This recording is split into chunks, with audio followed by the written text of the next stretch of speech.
உதயநிதி கைது, பம்மல் திமுகவினர் கொந்தளிப்பு.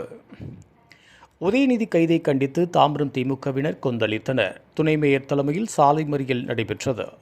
எதிர்க்கட்சித் தலைவர் உதயநிதி ஸ்டாலின் கைது செய்யப்பட்டதை கண்டித்து பம்மல் வடக்கு, பம்மல் தெற்கு பகுதி திமுக சார்பில் நடைபெற்ற சாலை மறியல் போராட்டத்தில் தாம்பரம் மாநகராட்சியின் துணை மேயரும் தாம்பரம் மாநகராட்சியின் அவைத்தலைவர் கோ காமராஜ், பகுதி செயலாளர்கள் வே கருணாநிதி, தா ஜெயக்குமார், தாம்பரம் மாநகர துணை செயலாளர் இரா நரேஷ்கண்ணன் உள்ளிட்ட பகுதி நிர்வாகிகள், வட்ட செயலாளர்கள், அணிகளின் அமைப்பாளர்கள், துணை அமைப்பாளர்கள், மாநகராட்சி மன்ற உறுப்பினர்கள் உள்ளிட்ட 700க்கும் மேற்பட்டோர் ஆர்ப்பாட்டம் செய்தனர். அவர்களை போலீசார் கைது செய்தனர்.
இதுபோன்ற உள்ளூர் செய்திகள், மாநில செய்திகள் மற்றும் பயனுள்ள தகவல்களை உடனுக்குடன் தெரிந்து கொள்ள GST ஆன்லைன் மீடியாவை இலவசமாக சப்ஸ்கிரைப் செய்து கொள்ளுங்கள்.